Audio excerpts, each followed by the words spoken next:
אדוני מי יעמוד, אם לא תחיינו יום יום, דבר לא יעזור. תלויים אנו בחסדך, תמיד היינו ותמיד נהיה, אוחזים באמונה בדברך.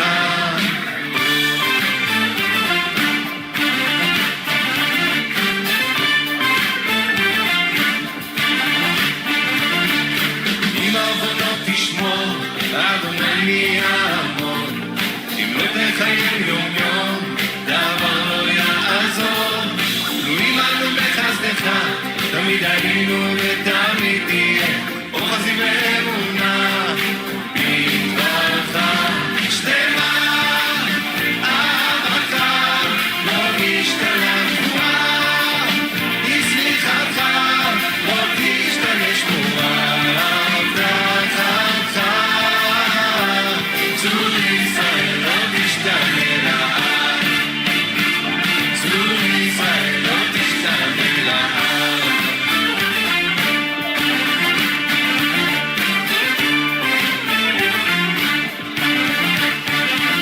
השמיים והארץ עם הזמן יעברו, אך דבר אדוני יעמוד לעד. בך סמכות להחיות ולזכות אותנו במשפט, לא נשען על אחר בלבדך.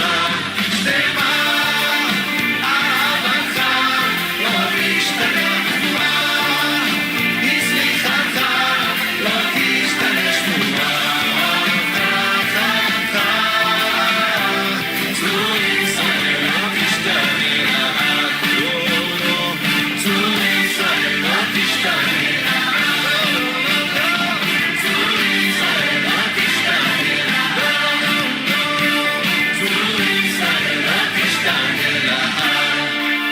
וכשיבואו הרוחות וגלגלים בואים, אנחנו בטוחים שגם הם יעברו. איתך אנחנו מתנו, איתך אנו קמים, קיבלנו את ישוע לנצח נצחים. כשיבואו הרוחות וגלגלים בואים, אנחנו בטוחים שגם הם יעברו. איתך אנחנו באנו, איתך אנו קמים, קיבלנו את ישוע לנצח נצחים. שלמה אהבתך לא משתנה תמורה, הסליחתך לא תשתנה שמורה. הבטחתך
Shalom, everybody. Great to see you guys. I think Digital Readers Club might still be going a little bit longer than usual, but for those of you that have come over here, we appreciate you guys coming on to join us here for our Hebrew Hawaiian Hebrew class, and among other topics. And Happy New Year! As Zen said, Happy Pagan New Year, as he's working on his Enochian calendar. But Yeah, yes, we haven't seen you guys for a year. I know it's been a long time. We haven't seen you since 2025. My goodness. Yep, feels like a year. But yeah, it looks like we've got Sherry and Tammy in the chat, and Magi No'o, Kulas. And Good to see you Mankulas, yep, guys. Great. Mango. Yeah. All right. So if you do have prayer requests, I am still taking prayer requests. I'm going to be looking at the chat, and please put them in all capital letters. Sherry and Tammy, I have both of yours from Digital Readers Club. We added those in, so appreciate you ladies coming on over here. Mm-hmm.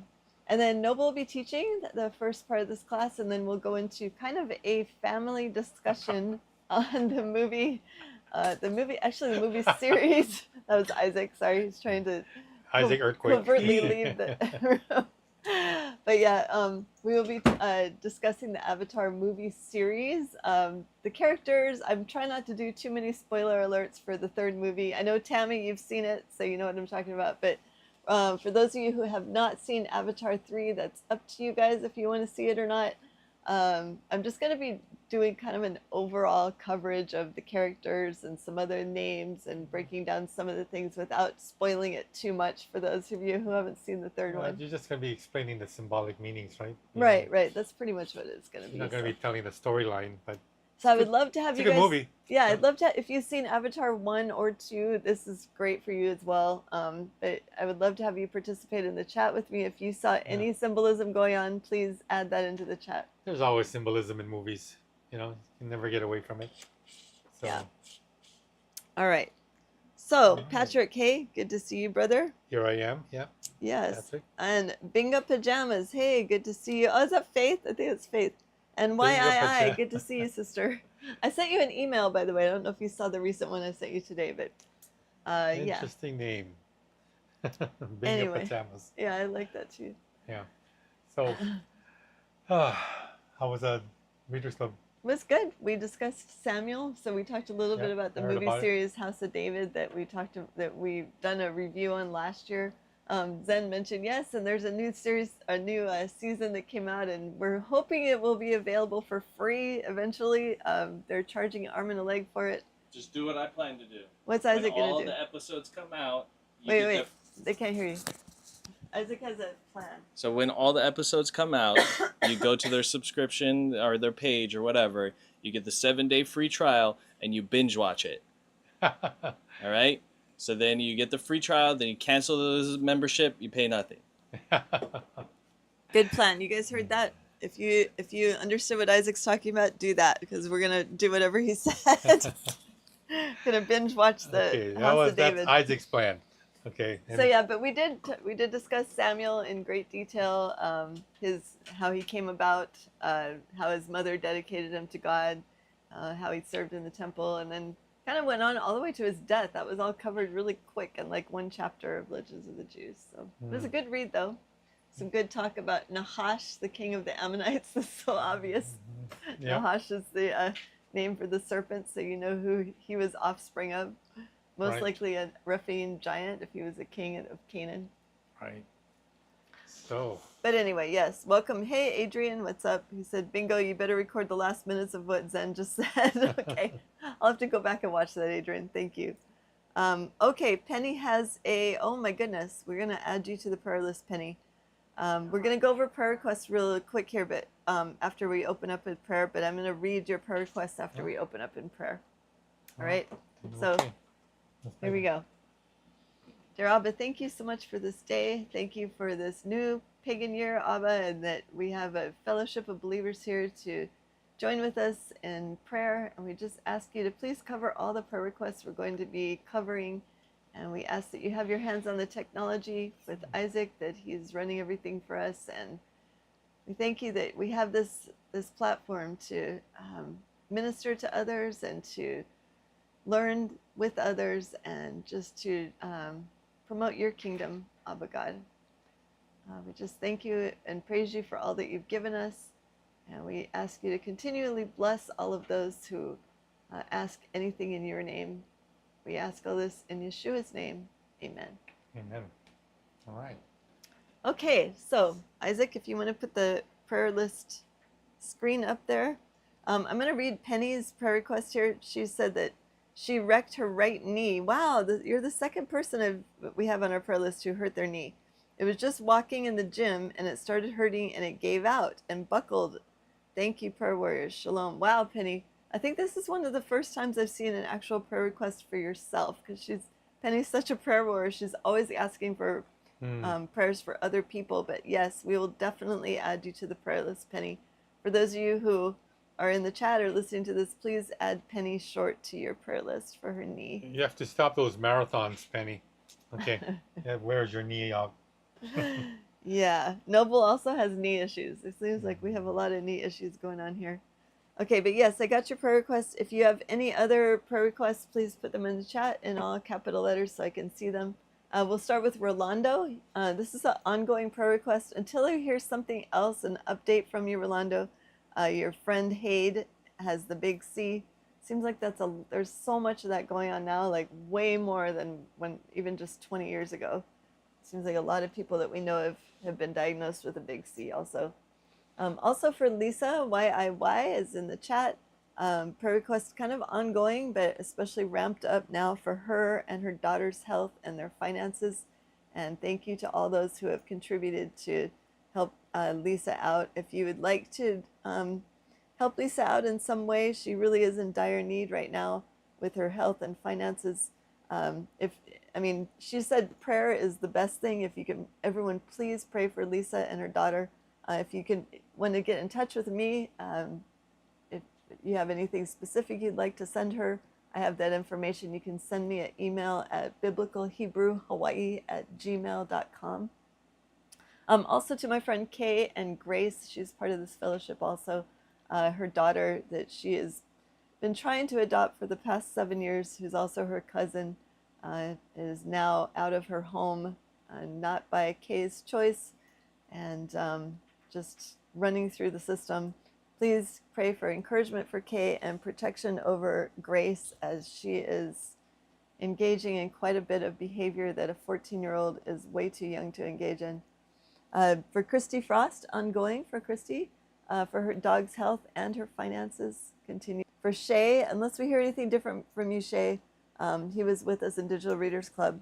If you're in the chat, Shay, please give us an update about Debbie, who is in recovery from the big C, and for Starla, who has the big C.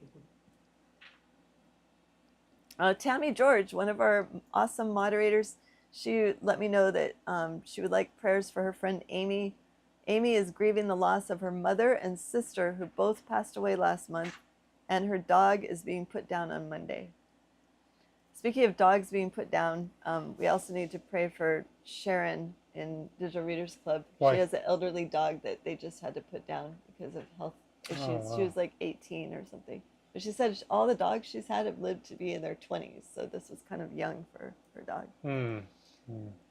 All right, Sherry Papin, another one of our awesome moderators, hurt her knee, so she was asking for prayers during Digital Readers Club. And Sherry, yes, we'll add you to the knee prayers here. We've got 3 of them so far. And yes, sister, we pray for full recovery for you also. For Clark, we haven't seen Clark for a while. I'm not going to elaborate, but he has been going through some health issues. If you can please keep Clark in your prayers. He was reading with us for quite a number of years. I think we first met him online like 4 years ago, so haven't seen him around lately, and I think this might be a reason why. If you can please keep Clark in your prayers. For Kaylee, our daughter-in-law, Isaac's wife, just her grandmother just passed away very recently. We were with her, singing to her, and the same day that she passed away, and her memorial service is coming up in a few days. Kaylee will be singing at her memorial service. I'll be playing the piano. We'll try to upload some footage of that. It's going to be here in Honolulu. So prayers for her entire family as they're mourning her grandmother. And also, Noble put on here, our rental unit needs a chosen tenant. We always pray for those people who really need housing and who will take good care of our property, that the Most High will send them our way. So our house has been empty for a little while here, and we would pray that the right person comes along to live in it. Yeah. Yeah. Did you have any other prayer requests you saw in the chat, or you wanted to go over? I'll just pray for my cousin Frida. I'm not sure what's going on with her health right now. She hasn't. We need to get in contact with her. Yes. So- Yes. Yeah, Frida. We were working with her on her health issues using some apitherapy techniques a couple of weeks ago, and so we'll continue to pray for her and her family. And then my daughter Latasha and my granddaughter Acacia. Yeah, she's back. Praise God. She's back. From Got home college. safely. She'll be here for another month and a half. something About like that. another month from now. Yeah. And but they got ill. They got kind of sick. So just keep them in prayer for their illness. There was something going around, so like I almost got sick 2 days ago too. So Really. Wow. Okay. You have a lot of people at your work who are sick. Isaac is saying. I didn't go to work. Oh. Where did you see people getting sick? Well, me personally. Oh. Okay. Yeah, I'm saying I almost got okay. sick. Oh, Like, Isaac- I could feel it. They can't hear you, so I was saying, Isaac said he almost got sick. So yeah. Okay. There is something going around then, huh? Okay. All right, let's see. So Hallelujah reports, yay. Brother Brick, we haven't seen him for a bit here too, so we want to continue to pray for his hip. He's been out a couple weeks from work. He injured his hip, and so that's always hard when you're in labor type of work if you have So anything is his happen hip to you. healing, or are we still praying for him? Yeah, he said his hip is healing. We can still continue to pray, but thank you Okay. everyone for praying for him. He told us a couple weeks ago he hurt his hip, so. Okay. And also, Hallelujah report for Isaac. His nerves are being restored. We're doing some apitherapy techniques for him, and he said he's felt some feeling in his foot and his hand that he hasn't felt for a long time. So that's all good news. If you have any updates for any of these prayer requests or praise reports, please let me know in the chat. And Yeah. it's great to see everybody here. Hi, Shay. Great to see you, everybody. Let's see if there anyone else. Donna. Awesome to see you, Penny. I think I saw a comment on everybody else, but yeah, welcome everyone here. All right. I We're think back on that's it. camera. Yeah, we're back on camera. Let's just Hey. change this. Okay, so let me exchange places with you. I'm actually okay. gonna put something a little warmer on in here, Okay. and I'll good. be right back. Okay. And Noble's gonna start teaching here. Yeah. Stop romping around naked, Lisa. No, I'm not. My wife, she's always so cold. Funny because at night when we go walking after dinner, we try to walk every time after dinner. It's kind of chilly in Hawaii, so I'm putting my sweater on and everything, and she's not. And I'm thinking, what's the matter with you? Why aren't you cold? Well, my hands are cold. Now I'm not cold and she's cold. Something going on with that whole drama there. So let's see. All right. So we're going to continue on with the Gospels, the expanded, exhaustive gospel account. And in this account, we on? Okay, good. We're following Yeshua's birth in Bethlehem. This is the last thing I taught on. And Miriam and Yosef kept to the Torah requirement of circumcision on the 8th day. This is again found in Bereshit, chapter 17, verses 1 to 14. The circumcision again was meant for the Israelite and any Gentile who wanted to live under the roof of an Israelite. So again, circumcision was a requirement. It was Abrahamic, and so to identify yourself from amongst the other people, that was a requirement. So this is again following the last class we had 2 weeks ago. Oh, last year I should say. And now we move on. The next recorded event in the life of the Messiah, again following his circumcision, is the presentation at the temple. And you know, last time we were talking, I know Shay and a few other people were talking about Simeon and Anna and the whole situation, and that was something that I didn't cover then. Was just the circumcision, but they were again always ahead of the game, and it's there's more information about just what you see in the Simeon and Anna account. In Luke chapter 2, verses 22 to 24, it reads, Isaac, do you mind reading that? And here's the... And when Yep. And when the time came for their purification according to the law of Moshe, they brought him to Jerusalem to present him to Yahweh. As it is written in the law of Yahweh, every male who first opens the womb shall be called holy to Yahweh, and to offer a sacrifice according to what is said in the law of Yah. A pair of turtle doves or 2 young pigeons. Is there Okay, more? sorry. Yep, there's more. Okay. Sorry. Okay. Okay, no, that's it. Stop for that. So based upon Jewish records, the location of the events, again, that presented itself for the presentation of Yeshua would have taken place at the east gate of the court, which is known as the Nicanor gate.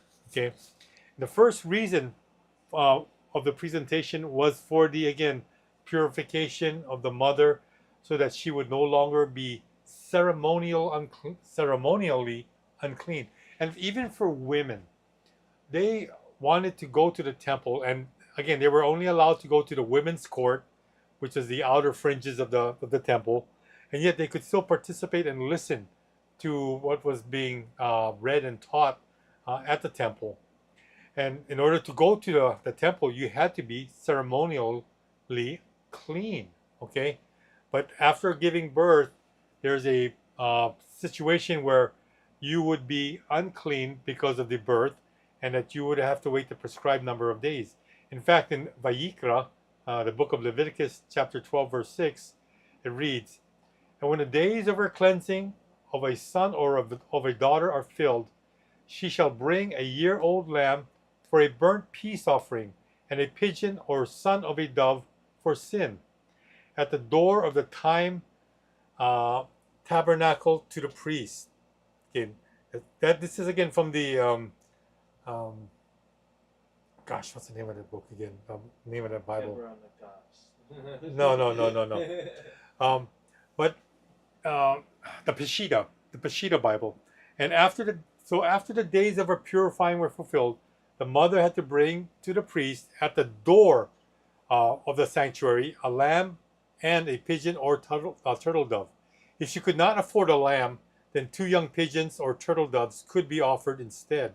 Again, it's all based upon financial situations, and if your economics didn't allow you to get a lamb, and a lamb was it's pricey today, it's pricey back then. Not everybody could afford to sacrifice a lamb. And it's not like God needed a lamb. I mean, he wanted some type of sacrifice because it's all about the blood, for the sin offering and trespass offering. So here in this situation, Miriam could not and Joseph could not bring a lamb, but they brought, again, a pigeon or turtle dove in lieu of the lamb. And so in Vayikra 12:8 it says, "And if she cannot afford a lamb, then she shall take 2 turtle doves or 2 pigeons, also 2 doves, one for a burnt offering and the other for a sin offering. And the priest shall make atonement for her, and she shall be clean." And so this is the reason why she was there at the temple, to present herself as, again, ceremonially clean now by bringing the sacrifice, the turtle doves, for her sin offering and burnt offering. The second reason of the presentation was the consecration or the redemption of the firstborn males to the Lord. You'll find this in Shemot, the book of Exodus, chapter 13, verses 1 to 2, and verses 11 to 16. Any male animal or human being that opened the womb was to be set apart to Yod-Heh-Vav-Heh, okay, Yehovah, all that first opens the womb. In other words, for any virgin, any woman that gets pregnant for the first time, and the first time she gives birth, if it's a male, that male would be consecrated to the Lord. And much like the story of Shemuel or Samuel, when his mom Hannah gave birth to him, she consecrated and devoted him to the Lord, and that was again the master plan. And, and this is again just follows suit. Where here now Miriam would do the same thing, that she would set apart her first child, who happens to be a male, a boy, to the Lord. And this also applies to any animal, male animal as well, coming from the cattle or the lamb or whatnot, the flock. I had a quick comment. I was going to say this in Digital Readers Club about Shmuel, but isn't it interesting how the English translation of the Hebrew word Shmuel, which comes from Shem, like name of God, Shem El, it also means, what is the other one I wrote down? Given to God or something like that. But the actual meaning is like Shem El, but then the English translation made it sound almost like Samael. You know, I think that they did that on purpose, but that's just my take on that. So it should be Shmuel instead of Samuel. Okay, right? All right, honey. Okay. Well, you know, whenever you get Latin or Greek or anglicized names, it's a play off the original Hebrew. And So, then Patrick is saying, I wondered how God smelled an offering down here all the way up through the firmament. That's a good point. I wonder how he does too. But he can be everywhere at once, though, right? So I think God would actually rejoice in the fact that he could smell whatever was being sacrificed to him. Because when you looked in the temple, when they had the yearly offering and they had the incense being burned, that incense would permeate through the Holy of Holies, to the Holy of Holies, through the curtain that divided the holy place from the Holy of Holies. And God just, again, he reveled in it. He just enjoyed it. And so anything that was sacrificed to him was something that, again, was pleasing to him. And so, again, these burnt offerings was just another way of him knowing that his people, his loyal subjects, were obeying him. And he took joy in their obedience. And he took joy in the sacrifices made, and the burnt offerings, much like the incense offerings, again, are just something that just makes him ecstatic about all that he created. yeah, So, that's true. good point. You know, another good question that came up to mind was Yosef and Miriam. Most of us have read the accounts of how from the what book is that again? About Yosef being old. The Yosef being old. marrying Miriam. Oh, the Infancy Gospels. No, not infant, but particularly the. yeah. And you know, Yosef was a old man. He was an older man, way older than Miriam. And also History of Joseph the Carpenter. That Okay, was a yeah. good one. And he was an established businessman. I mean, he went off to do work at job sites. Yeah, and kind of like you. And so, yeah. Well, hopefully, he was more successful than me. But he did work, and so he had income coming in. And as old as he was, he had his place, his own home established. Right. And so my question is, was he as poor as some of the commentaries that pictures a young Miriam and a young Yosef? Right. Because you get a young couple, yeah, okay, they're poor, you know, because they're young, they're starting off. But if Yosef is older and established, are they poor? Well, You know, one of the books said, I think it's the first or second Infancy Gospel of Thomas, says that he wasn't that great at being a carpenter. So at certain times, Yeshua actually helped him. Like if he'd cut a piece of wood too short for this like massive chair that he was building or something, Yeshua would like make the wood extend a little bit so that it would actually fit. all right, look. So, and then think about it. You know, they had to ride on a donkey to get from wherever they were to No, they Bethlehem. got their wagon. you They got know? on their donkey with their wagon and bringing their tools and materials. That's true. So, I mean, but it's not like they had like servants that would like, you know, that no, would they had put- workers. I'm sure he had workers with him. I There's mean, no mention of them. yeah, It's his sons. well, His sons it's went along, just probably. the fact that there's no mention of it. You cannot speak from the absence of material Yeah, to say it was like that. that's true. So, and then to be a tradesman, you started at the age of 13 as a boy. And when you're that young and you're learning a craft and you're now old, I don't think he would make mistakes in cutting the wood too short. It sounds great. It's almost like Yeshua forming a dove out of mud and breathing life into it and it flies away in the infancy gospels. Right, right. Yes, that's We don't know. I mean, it is the only account of it written, so I would like to have more than one witness saying that. yeah. but- Well, you know, Wh- we cannot presume that people in the ancient days were stupid. They were actually very intelligent. Oh, yeah. They knew their trade. I This don't is think all that they did. So I don't think it's saying that. I would have to but just- think that Joseph was very successful in his trade, and if anything, the golden rule of a carpenter is measure twice, cut once. So again, not to say that you can still make a mistake, but I don't think Joseph was poor. You know, we or don't maybe know. in his old age, maybe he wasn't working as much, so maybe money was a little bit tighter. Yeah, because he was in his like 80s when Yeshua was born. So Yeah, but see, when you're at that age, that's retirement age. The money you've earned in your younger life, throughout your life, money saved, money earned. No, I just can't think that he is poor. you're And going to I- be at retirement age this year, honey. Yeah, well, gosh, that's a different story. Okay.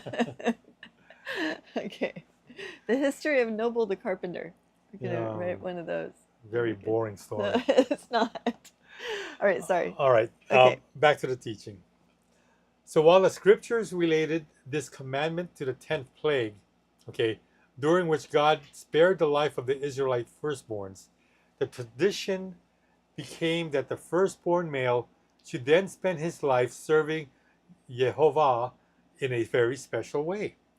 Eventually, this special duty of the firstborn was handed over to the tribe of Levi, okay, because Levi was again ordained by God to be the ministers to him and the temple, Right. okay, and so now having a firstborn male outside of the tribe of Levi would not require you to spend your entire life serving Yehovah in that special way. It was now again offered up and given to the tribe of Levi, and now parents could redeem their firstborn son for the amount of money which equals 5 shekels. So say Joseph, his firstborn son, okay, was supposed to be in the temple serving him, but because the tribe of Levi was there, all Joseph had to do was bring 5 shekels and redeem his firstborn son, so that now Joseph could train his firstborn son in the trade of being a carpenter that he was. And that's normally the pattern of what a Jewish family does. You know, the sons would follow the trade of the father. And you'll find this again in Bemidbar, or the book of Numbers, chapter 18, verses 15 to 16. Okay. Any comments or questions? No, Sherry said one account even said Joseph was 90 years old. So I was asking her if she remembers Yeah. which one that is. I think I remember reading that somewhere He too. was old. I mean, he was old. Not extremely old, but he was old. Yeah, So- and Patrick said Jesus had a board stretcher. That was funny. And then there's a couple other ones. Let's see. He made water into wine. Why not clay into a dove dinner? A tough dinner. That's a Look, you're good going to one. make dinner. You might as well get a good bird, like a turkey, okay? And that's a good one. Shay said that's how they invented the longboard. He accidentally cut one too long and he started surfing the sand dunes. He was the first dude to grind. Oh my gosh. No, that's why. Oh, what is that magnet that we had? When Yeshua cleared the temple, it shows like Yeshua on a skateboard and he's like, Clearing the- because he cleared the temple, right? That's a good one. Okay, Well, you guys are too we funny had a out there. magnet that said that when Isaac was little. I got Yeah. these like funny little magnets A about. refrigerator magnet. Yes, a refrigerator magnet, not this kind. Okay, yeah. So, So again, since Yeshua was Miriam's firstborn son, she would have paid the redemption price on this occasion, on the presentation of her being purified or cleansed from her giving birth. Dr. John Sailhammer adds, you want to read this, Lisa? Sure. According to Jewish law, the firstborn child is presented to the priest by his father as he reads the brief doxology. He who has sanctified us with his commandments and has commanded us to redeem the firstborn son. The father then turns and says again, he who has given us life. After that, the father pays the 5 silver shekels to the priest, and the ceremony is over. And there you go. Okay. This is the updated version of what was performed, during the time of Yeshua, and that again, by redeeming your son from the service to the temple, all it cost was 5 shekels. Now, some people were so poor that they might have struggled, but honestly, to have your firstborn son stay in the family to help work and provide for the family was probably far more important than serving in the temple. Right. But in this case, when it comes to Yeshua, that would have been perfect, that he would be in the temple, consecrated to God, because he Yeah. was consecrated. Yeah, he was God. Like Mary, like Yeah, Shmuel, yeah, like others who have gone before. I'm trying to think of who else did that. I know those two for sure. Zechariah. Zechariah, yeah. Yeah, and We we're talking also- about firstborn, so Mary would not have counted. She's a female. Firstborn Firstborn males. son. Yeah, Okay, John the Baptist. right. Um, We also learned that one of Shmuel's sons was Joel the prophet. yeah. I wasn't aware of that. That's That another was one. cool. Yeah. So here again, redemption was made through 5 shekels. In order to achieve purification for Miriam, she and her husband offered a pair of turtle doves or 2 young pigeons. This is found in Luke chapter 2, verses 24. Dr. Arnold Fruchtenbaum writes that this reveals the economic status of these 2 members of the house of David. On an economic scale, they were poor. The law only allowed the offering of 2 birds if one could not afford anything better. Hence, Miriam and Joseph were poor, and this confirmed what was predicted in 2 Old Testament prophecies. In Yeshaya, also known as Isaiah, chapter 11, verse 1, it reads, He predicted. Yeshaya predicted that the Messiah would appear only when the mighty house of David had been reduced to a broken down hut. By this time, that was exactly what had occurred. Because they could not offer more expensive animals, such as lambs, Joseph and Miriam offered 2 birds, one for a sin offering and the other for a burnt offering. Well, interesting, this prophetic passage in Isaiah, because it was much like that, where the kingdom of David was now reduced to those that are, how can I say, the descendants of David, but not living in royal luxury or having servants and slaves and armies at your behalf, serving you. Because I'm sorry. No, good. No, because David came from he was he was tribe of Judah, but wasn't he part from the Levite tribe as well in one of his ancestors? Or no, it was just Judah and the Moabites. Yeah. Okay, because I was thinking what happened to the Levites at the time when Yeshua came? There were no more Levites. They were all kicked out of the temple. They were living in the wilderness with John the Baptist, and then took over by the Pharisees, Sadducees, all those guys that you don't even hear anything about in the Old Testament. Because that would definitely be a broken down hut for sure.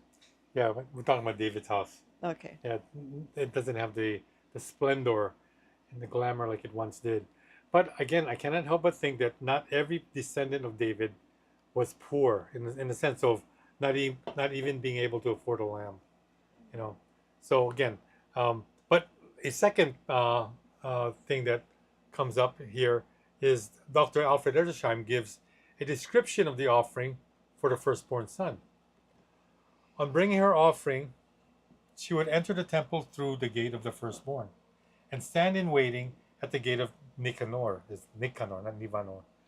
From the time that the incense was kindled on the golden altar, behind her in the court of women was a crowd of worshippers, while she herself, at the top of the Levite steps, which to the great court, would witness all that passed in the sanctuary. Sorry for the typos. At last, one of the officiating priests would come to her at the gate of Nicanor, and take from her hand the poor's offerings. We need to have this up on the screen. Oh, it's up there. Okay. Is it on the screen, Isaac? Or are they looking at us? 10-second delay. Okay, sorry. Sorry. Okay, now where am I? And take from her hand the poor's offering which she had brought. The morning sacrifice was ended, but few would linger behind while the offering for her purification was actually made. She who brought it mingled prayer and thanksgiving with the service. And now the priest once more approached her, and sprinkling her with the sacrificial blood, declared her cleansed. Remember, she gave 2 turtle doves, and they were sacrificed, and what blood that the priest got, sprinkled it on her. And you got to remember, it sounds like a messy affair, but unless you were sprinkled with blood, you were not cleansed. And that's, again, the purpose of the sacrificial sprinkling of blood. Her firstborn was next redeemed at the hand of the priest, again with 5 shekels of silver. 2 benedictions being at the same time pronounced, one for the happy event which had enriched the family with a firstborn. And notice that, enriched the family. Whenever you had a son, the family became richer because you had another pair of hands that would take up the trade. The other for the law of redemption.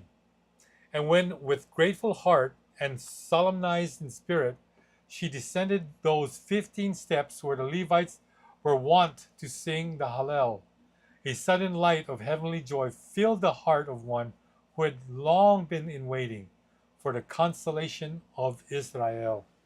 Again, and those 15 steps, that was again the on the Feast of Tabernacles, I believe, and they would get the water from the pool of Siloam, and they would take the water and go back to the temple, and on the 15 steps that led up to the temple, each step they would recite a psalm. That's the Psalm of Ascents, right? The Psalm of Ascents. What number is that? I forget which one. Psalm I'll have to look that up. 100 something. Does anyone know what the Psalm of Ascents Shucks, was is? it Sherry. 10 or 12 up to 15. There's a Something particular of that psalm. nature. It's even titled Psalm of Ascents in Yeah. most Bibles. Okay. So if the Ruach HaKodesh, the Holy Spirit, had revealed it to just and devout Simeon, that he should not see death before he had seen the Lord's Christ, who should vanquish death, it was the same Spirit who had led him up into the temple when the parents brought in the child Yeshua to do for him after the custom of the law. Now think about that. So was Simeon happened to be haphazardly in the temple at the time? No. He was actually led by the Ruach HaKodesh to go to the temple at the same time that Yeshua was being brought up by Miriam and Yosef. This was not an accident. This was, again, almost a prophetic play in action that Simeon, who was promised to see the Messiah before he would perish or die, would do just that, see him at the very same time Yeshua was being brought up for the presentation and for redemption. Now, a lot of people would say, "Wow, that's very timely." Yeah, it is. That is timely, and it's funny because things like that happen. Timely matters happen.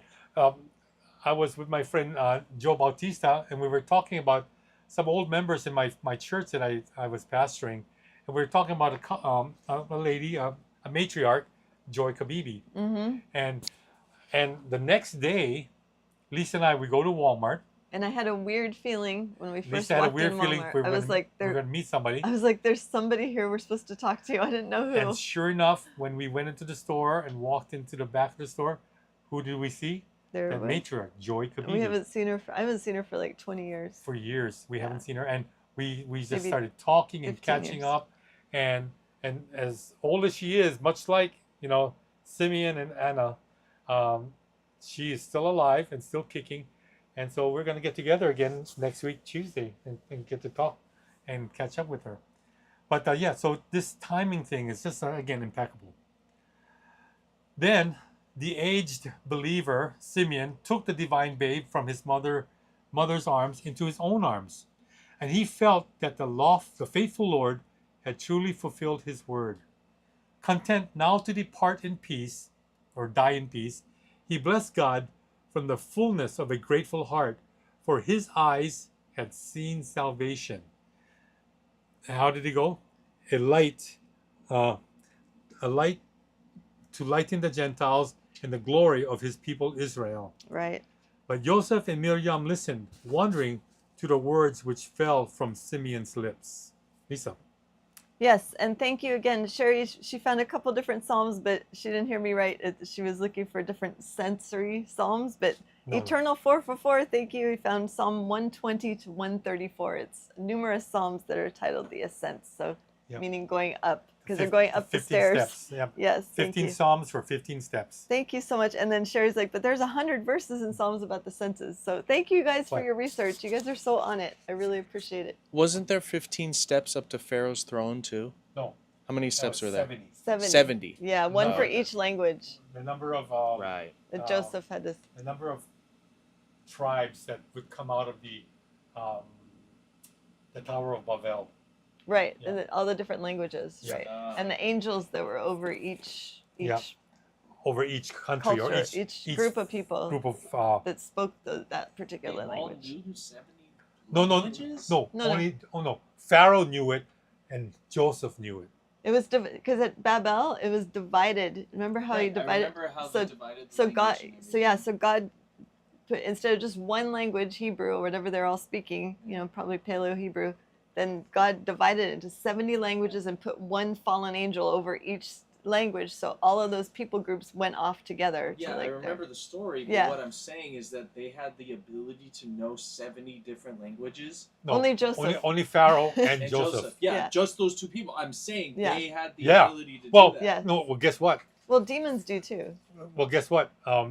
Pharaoh knew it, probably demonic, but Joseph actually was endowed with it. Yeah, It was- just like the night before. The Holy Spirit just, gave him the ability to know these languages. Yeah, because Pharaoh said that no one can, because Pharaoh sat up at the top of these 70 stairs, right? Right. So he said, nobody can approach and speak with me face to face unless he can recite each of the 70 languages all the way up.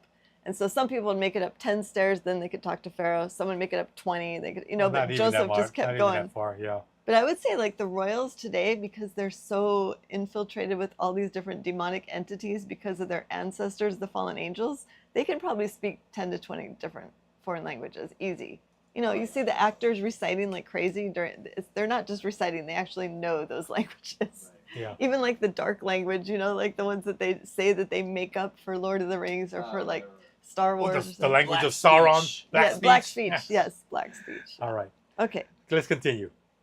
So on this occasion of purifying herself and redeeming their 40-day-old son, you heard me, 40 days, for a mother to give birth to a son, she had to again wait 40 days to be purified. If she gave birth to a daughter, she had to wait 70 days. Okay, so Luke recorded Miriam and Joseph that they encountered two specifically named people. These encounters would have happened either in the court of the Gentiles or in the court of the women, because as a woman, Miriam would not have been able to go past that point of the temple compound. The first encounter was with a man named Simeon. In Luke chapter 2, verses 25 to 35, a man who was righteous and devout, looking for the consolation of Israel. And the Ruach HaKodesh, again, was upon him. Luke 2:25. The term righteous means just. Hence, he was Simeon the just, or Simeon the righteous. That was kind of like his name. Yeah, it was given to him. Yeah. Simeon was a devout man, a member of the believing Jewish remnant of that day. And he was looking for the consolation of Israel, for the coming of the Mashiach with expectation. And again, you have to remember they've been under oppression for centuries, and every Jew, every Hebrew was looking for the Messiah to come save them, to console them from their suffering and their servitude. Um, and here, Simeon sees the babe and says, "Wow." Yeah, I'm trying to remember which infancy gospel has this account in much more detail. Like Simeon's, there's one that has a little bit of Simeon's life when he was younger and how he had interaction with Mary, and I gotta look that up. If anybody remembers that or knows which book that is I'm talking about, it's one of the infancy gospels. I can't you remember guys which one. Help Lisa out here. She can't Please. remember. I don't Age know. is creeping up. I guess so. And Adrian said, what was that called? The ziggurat challenge? The ziggurat challenge. That's a good one. All right, so as we go on, Dr. Darrell Bach notes that Israel's consolation was a key element in many strands of the Old Testament and Jewish eschatology, referring to the hope of deliverance for the nation. Recognizing that it would ultimately be Mashiach who would bring consolation to Israel, the rabbis referred to him as Menachem, the comforter. They clearly expected God to fulfill his promise, and Simeon too looked forward to the day, to the arrival of that day. Verse 25 goes on to say that the Ruach HaKodesh was upon him. This is an instance in the New Testament of the Old Testament type ministry of the Holy Spirit, where this is where the Ruach HaKodesh would come upon a person and fill them and enlighten them, and then would leave them later. See, it was only after Yeshua was crucified on the cross and died for our sins that the Holy Spirit would come and stay in his people permanently. But before the crucifixion, the Ruach HaKodesh would come in and then would leave. It would never be a permanent stay. And this is interesting because Simeon would be probably one of the last people to have this Old Testament type of temporary fulfillment of the Ruach HaKodesh coming into him and fulfilling him with wisdom, prophecy, and knowledge. So here, now we have Simeon, who is at this time very elderly. He came into the temple compound and he came in the Spirit. So again, the Spirit did dwell in him, did take over him and lead him to the temple so that God could actually keep his promise that he made to him, that he would see the consolation of Israel. You'll find this in Luke chapter 2, verse 27. Mm-hmm. Questions or comments? No, Magi No'o just says, Most High gave the nations their inheritance. When he divided the sons of man, he set the boundaries of the peoples according to the number of the sons of God. I told him, go look that up in the Aramaic. If you can go to safaria.org, Mag, and just, if you can copy and paste that in here, I'd love to have everyone see what the Aramaic translation of Deuteronomy 32 verse 8 is. It's so much more detailed. It's really awesome. And yeah, they didn't realize, Sherry's saying that Pharaoh did not know all 70 of the languages, and he did not want Joseph to tell anyone that he didn't even know it. Yeah, ultimately, but That's a good one. But I like that. The big lie was that Pharaoh knows all these languages, and in order to be equal to Pharaoh, you got to know all these 70 languages. Right. And So it was known that Pharaoh knew all these languages. no, but he you're didn't. right. He didn't even qualify to be their king unless he knew all the 70 languages. But because Yeah. Joseph knew them all, he didn't want Joseph to tell everybody that Pharaoh didn't know them all. Well, like a lot of our That's a leaders good one. in That's a in good the one. world today, you know, in all these separate countries, a lot of them are liars. Oh yeah, Yeah, they're totally. pretenders, you know what I mean? Totally. So yeah, they're gonna say I know 70 languages. Yeah, right, in their dreams. Yeah. They fabricated their resume. Wait. Oh yeah, yeah. They They fabricated their resume and then they embellished it a little and used ChatGPT to generate it. You know what? So chat, yeah, you know, but chat was demonic back then. I'm sure they've had their form of Chat GPT for the past thousands of years. You know, they just finally released it so all the rest of us lowlifes can like look at it. Who wants to even use that? You know, it's just ugh. We see the creeps, Chat Okay. GPT.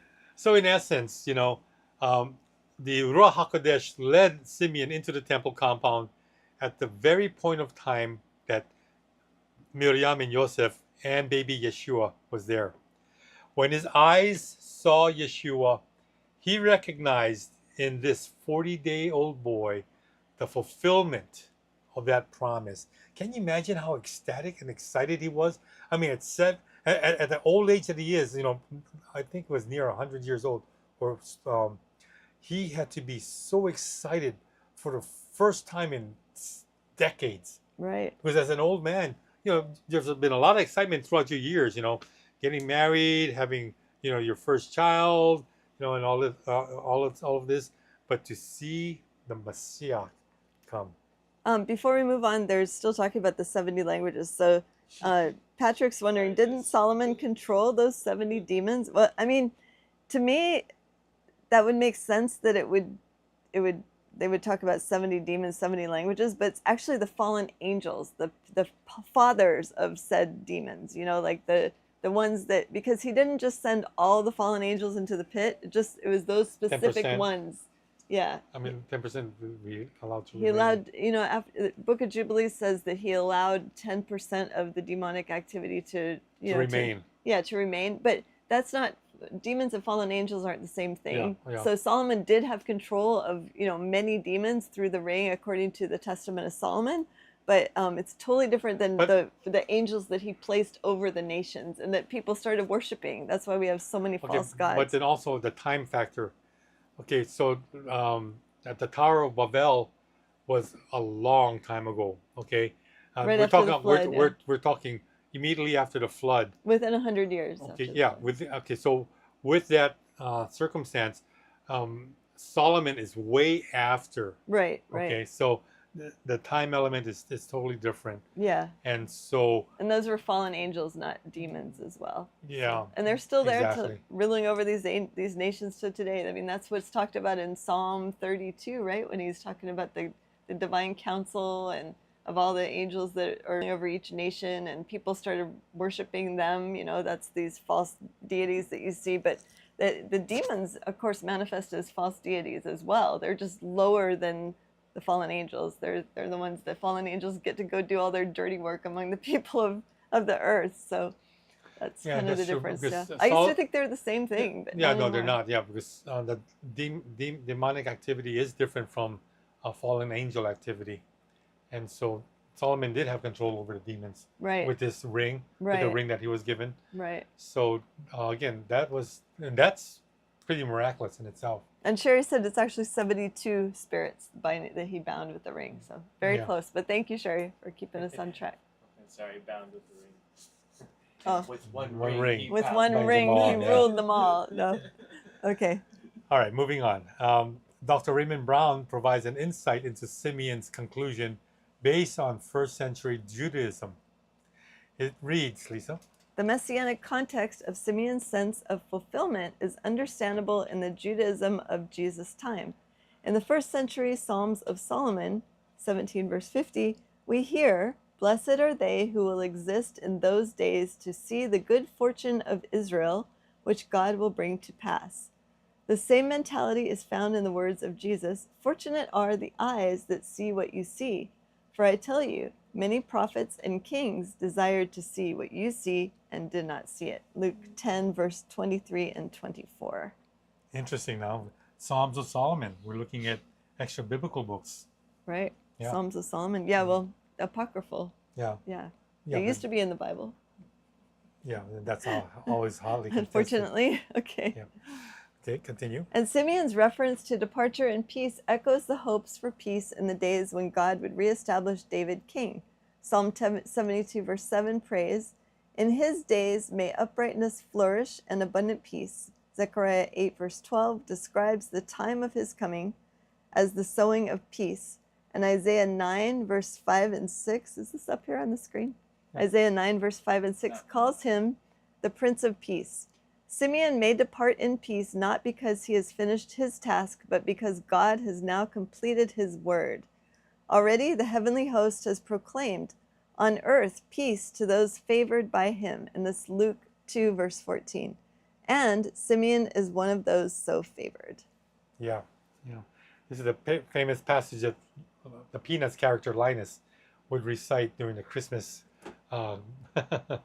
episode. And again, on earth, peace to those favored by him. So again, if you are a true believer, a true disciple of Yeshua, you will find this peace even on this earth that seems to be in turmoil. Okay?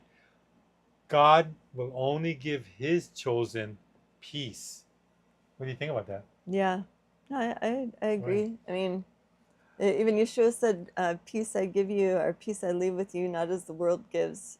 I Mm, give my peace, my shalom to you." yes. So And he's a so Prince of Peace. and so for anybody that's going through struggles and trials, I mean, and there's a lot of people in our group, you know, YIY. I mean, Sherry, um, Penny, you know, physical pain and suffering. I mean, there's a lot of things going on, Yeah, and yet, if we keep our focus on Him, even throughout the pain, we can find peace. You right. know, even through, again, presumptuous times, we can find shalom. So, again, and that really is between you and your relationship with Yeshua. And I would encourage everyone to do so, because if you're not finding peace and you call yourself a believer, then maybe you need to reevaluate what's going on in your life. So Right, exactly. I'm not pointing fingers at anybody. All right. So Simeon was now ready to die because the promise It's 5 o'clock. which had been made to him was fulfilled. He had seen the messianic person, Luke 2:29. He declared, "For mine eyes have seen your salvation," Luke 2:30. Now, interesting enough, this is a play upon the words, for Simeon was not speaking English, but he was speaking Hebrew. And the Hebrew word for salvation is Yeshua, okay, with an H at the end. The Hebrew word for Jesus is almost the same, that doesn't have the H on the end, Yeshua. And when you say it, they sound the same. As mentioned before, both come from the same Hebrew root word, yasha, which means to save. Right. Okay? The only difference is the Hebrew letter He, the H, which itself is silent. So in Hebrew, the word salvation and the word Yeshua sound virtually the same. So in a real way, what Simeon said was not only mine eyes have seen your salvation, but he's also saying, mine eyes have seen your Yeshua, Yes. the Messiah. Indeed, Simeon had recognized this 40-day-old child to be the messianic person. Maybe there was no your. Oh, Isaac said maybe there was no your in that. Eyes have seen Yeshua. Right. It Well, could have been. and a lot of times in the Hebrew language, the your could be implied. Yeah. Yeah. So, but it's a play on words. You know, in Hebrew, the Hebrew language loves to do that. They love to have play on words and have multiple meanings sometimes. And in this case, Simeon saying, "I've seen God's salvation and I've seen God's Messiah," Right. and they both words say Yeshua. Right. So Simeon pointed out that the two groups would benefit from Messiah's coming. What two groups? You'll find this in Luke chapter 2:31 to 32, not 320. That's a typo. Thus he saw the same thing that Zechariah, the father of Yochanan, the baptizer, saw. The first group is the Gentiles. Do you remember? Zechariah, he saw God's plan with the Gentiles. And so here, the Messiah will be the light of revelation to the Gentiles. To the Gentiles. To yeah. the Gentiles. In Luke 1:79, Zechariah declared that it was the Gentiles who sat in darkness and the shadow of death, and upon them the light must shine. As previously mentioned, Isaiah prophesied that the Messiah would be the light to what? The Gentiles. The Gentiles. Isaiah 42:6 to 49 and 49:6. Dr. Darrell Bach indicates that light suggests the coming of illumination into a place of darkness, and adds that the image of Messiah as light, which is an integral part of the description of Yeshua in the New Testament. This is also found in the Midrashim. Once again, Luke recorded things relevant to the Gentiles. and Dr. Raymond Brown observes that he did so in accordance with Matthew's gospel, while the latter introduced the idea of Gentile salvation by reporting on the visit of the Magi. The Maganu.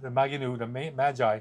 Luke did so by recounting the words of a devout Jew, Simeon. Both accounts anticipate the future of the gospel by already bringing into the birth story the theme of Gentiles who are attracted by the light of God's Son. This theme is further developed in the book of Acts. There, Luke quoted Peter, who in chapter 15, verse 14, proclaimed that God visited the Gentiles to take out of them a people for his name, just as he did in Deuteronomy 14:12, where he chose Israel to be a people for his own possession, above all peoples that are upon the face of the earth. So remember this, when God calls a people out of a larger people group, whether it's Gentiles or Israelites, only those that respond to the individual call will be saved. Much like where the Jews believe, oh, if I'm a son of Abraham, we're never going to go to Gehonim, to hell or Hades. No, that's wrong. You have to respond to the individual call of the Messiah. And we know that in the New Testament, a lot of the Pharisees, scribes, the elders, the leaders of the Sanhedrin, a lot of them did not answer the individual call. In fact, they challenged Yeshua and his teaching, and they actually counted him as an enemy, not as a Messiah or a salvation. Now, speaking of them, Shay has a really good question. How is it that the Pharisees and the Sadducees let Simeon and his sons hang around so long, being that they were legitimate? You know, like the rest of the Levites got banned. They got John the Baptist and all the other guys that were living in the wilderness with him. I wonder why. I mean, I wish I could think of that book. There is that one of the Infancy Gospels talks a little bit about it. It talks about it because here in this situation, Shay, Simeon is already old. He's retired from his duties as a priest. Oh, so he was already retired. He was already retired, Okay. but he still was active. You know, going to the temple, praying. Right. You know, he kept his lifestyle that he's always carried, very, very faithful and loyal to the Lord. And he exercised it all the way to the very end because, you know, it doesn't say when he was given this promise that he would meet the consolation of Israel, but he was given it. And it's funny because the fact that you asked this question begs another question. Where did that information come from? Where did this story of Simeon come from? Okay, it's mentioned in the Bible, but where did the story of Simeon come from that it was now mentioned in the Bible? Right. So that was again in another extra biblical reading or if book. you have that Lost Books of Eden, I think it's in there, if I remember right. There might be in that stack right next to you. We have books all over the place in here, guys. Yeah. One of those Lost Books of Eden ones, I think I can find it. But I know we need to move on here. You're the one asking me to Sorry look for about a that. book. I will Okay. look it up and I will get back to you guys next week with that book. If any of you can remember the book that has more details about Simeon, please let me know. Send me an email. Thank you. Put it in the chat. All Or you right. put it in the chat if you know now. Okay. All right. Waiting for that 10-second gap. Sherry said, wasn't it from 30 to 50 years that they did duties, Noble? 30 to 50 priests, years. The priests? You know, good question, because some priests would never be able to serve in the temple at all. You remember from previous teachings, they were there for the lottery to be chosen to serve in certain capacities in the temple. And Zechariah, for example, Right. John's father, John the got Baptist's father, got the lottery. He Yeah. hit the lottery ticket where he got to burn the incense in Right. the holy of place, Holies, yeah. so that the Holy of Holies would be again smelling all that beautiful aroma from the incense. Right. So how long they served is a good question, because a lot of priests would want to serve as long as possible, as long as their body allowed them to, so that they could get in to serve at that capacity that Zechariah did. Right. You know, I cannot answer that precisely, But that's a very good question, Sherry, Yeah. because there comes a time when they're going to realize that I can't do this anymore. I'm too old to do this anymore. Or Right. my wife needs my assistance at home. She's getting old too. So Right. there's particular reasons why certain priests will cease from their duties, um, and yet be graciously escorted out of the temple and giving the robes back and not being able to serve as priests anymore, but still able to go to the temple to worship Right. as a person faithful and loyal to God. So, all right. Okay. So Simeon mentioned a second group who would benefit from the Messiah's coming also. This group was Jewish, and it reads, "And the glory of your people Israel." Luke chapter 2 verse 30. Or the Hebrews, you'd say. Huh? No, it's Jewish. It's Okay, more accurate to say the wait, Hebrew tribes. Yeah. Wait, yeah, I know what you're saying. Hang on. Okay. In this short statement, Simeon summarized that a great many of the Old Testament prophets had said regarding Israel's final restoration, and the Messianic kingdom. You said restoration, but In this short statement, Simeon summarized what a great many of the Old Testament prophets had said regarding Israel's final restoration and the Messiah. Okay. Isaiah 60, verses 1 to 3 proclaims, Arise, shine, for your light is come, and the glory of Jehovah is risen upon you. For behold, darkness shall cover the earth, and gross darkness the peoples. But Jehovah will arise upon you, and his glory shall be seen upon you, and the nations shall come to your light, and kings to the brightness of your rising. Thank you. Israel's hope was that once God's glory would be seen upon her, the nations would recognize her special calling. For salvation is from the Jews. This is again found in John 4:22. But Dr. Bach comments that if Yeshua is revelation for the Gentiles, he is more than that for Israel. He is glory. So Simeon's proclamation that God's salvation, the Messiah, would be the glory of Israel contains a hint of joy that the nation's vindication comes in Jesus, although not every Jew saw it that way. Having said these things about Yeshua, Simeon now had some strong words for the mother. In Luke 2:33-35, first, the coming of this child would mean a division within the Jewish world, a division between the believing remnant and the non-remnant, as prophesied by Isaiah 8:14-15. For some, he would mean the falling, or for some, those who fail to believe on him will fall. For the Jewish unbeliever, he will be the stone of stumbling and the rock of offense. For the Jewish believer, he was going to be the rising, because those who believed were going to receive the salvation that he, the Messiah, offers.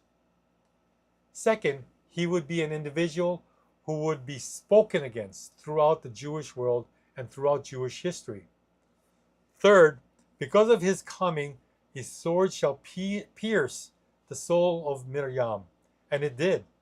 She was present when the Jewish leaders rejected him, her son, and called him demon-possessed. She observed the people turning against him. The sword pierced its deepest when she saw her son hanging upon the cross.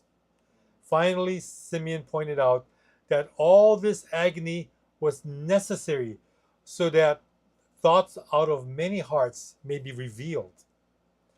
Dr. Brown adds that Simeon's second prophecy stands in contrast to the previous one. The hopeful tone of the first oracle, which offered salvations to Jews and Gentiles alike, makes way to tragedy, rejection, and catastrophe. Simeon's second oracle predicts the division between believers and unbelievers. By addressing the mother, the prophet makes it very personal.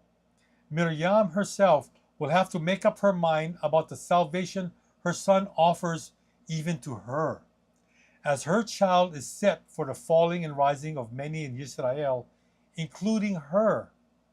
If being an Israelite will not guarantee a share in Jesus' salvation, neither will being a member of his family guarantee a share in her son's salvation offer. So even Miriam had to come to grips and realize that not only was she the physical mother of the Messiah, but she also had to believe in his message.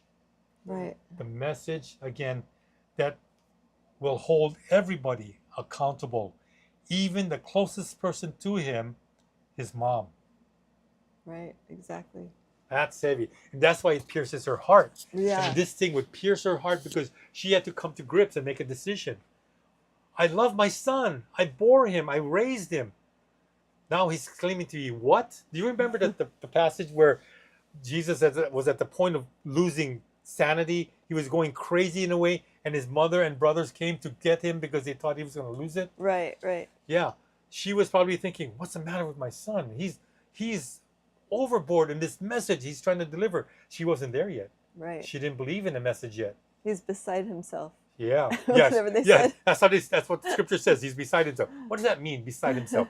But at that point, she didn't understand. But after the cross, then she had to reevaluate everything. Yeah. Now understand that not only did he have to die, but 3 days later resurrected, and she was there to witness even that Right. and come to grips and saying, wait a minute, his message about salvation through him was pertinent. Yeah. Wow. That makes a lot of sense. I can imagine she thought the same way as his followers or like the people that Yeah. fought the Messiah. Yeah. Right? Were supposed to come and free them from the Romans. I can imagine she Wait. thought it was the same. No, yeah. That same message, right? That he Right. was coming as a conquering king, so to speak, right? Yeah. And it's funny because the 12 disciples that was with him, they were with him 24/7. Mm-hmm. And yet they didn't understand the whole deal. Yeah. Yeah. They were lost. Because those were things he never told anybody. No, he told them, but they couldn't understand it. Mm-hmm. He told his mom, she couldn't understand it. Right. So his life had to be played out in order for them to slowly put the pieces together so that they could slowly understand it Mm-hmm. and now realize, oh my God, I was missing it all this time before the cross. Now I see what had to transpire in order to realize what he was saying, what he meant through his actions. Right. Wow, powerful, very powerful. All right, the second person Miriam and Joseph encountered in the temple compound was a woman. Another topic which was of special interest to Luke. Yeah, Luke again loved the underdogs. He loved talked about women, okay, and how they were being overlooked. She was a prophetess by the name of Hannah, which is the Hebraic form of the Hellenized Anna. Okay, so yeah, if you really want to pronounce Anna's name correctly, it's Hannah. Okay, Luke chapter 2 verses 36 to 38. Now Hannah was of the tribe of Asher. Dr. Brown mentions that her lineage has led to the suggestion that she was of a prestigious family, conscious of its ancestors. Dr. Fruchtenbaum notes that the tribe of Asher was not overly significant, however. When Moshe blessed the children of Israel before his death, this found in Devarim or Deuteronomy 33:1, Asher was the last one to be addressed. Okay. Fruchtenbaum continues. Asher is one of the so-called 10 lost tribes, but Anna was not lost. In fact, there was no such thing as the 10 lost tribes of Israel. This is a myth, he says. The Bible reveals exactly where the 10 tribes settled. When the Jews returned from the Babylonian captivity, members of all 12 tribes came back, not just the members of the tribes of Judah and Benjamin. Anna is an example of this. She was of the tribe of Asher. While not historically accurate, though, this is Dr. Fruchtenbaum writing, the Talmud makes the following statement. Okay, now listen to this. You want to read this? Okay. Huldah, as it is written, so Hilkiah the priest and Ahikam and Achbor, etc., But if Jeremiah was there, how could she prophesy? It was said in the school of Rav, Rav, in the name of Rav. Huldah was a near relative of Jeremiah, and he did not object to her doing so. But how could Josiah himself pass over Jeremiah and send to her? The members of the school of Ar Sheila Rav Sheila. replied, because women are tender-hearted, Rav Yochanan said Jeremiah was not there, as he had gone to bring back the 10 tribes. Whence done, know that they returned, because it is written, for the seller shall not return to that which is sold. I've been trying to ponder over that phrase for quite some time, and it doesn't really sell a point. Continue reading. Okay. Now, is it possible that after the Jubilee had ceased, the prophet should prophesy that it will cease?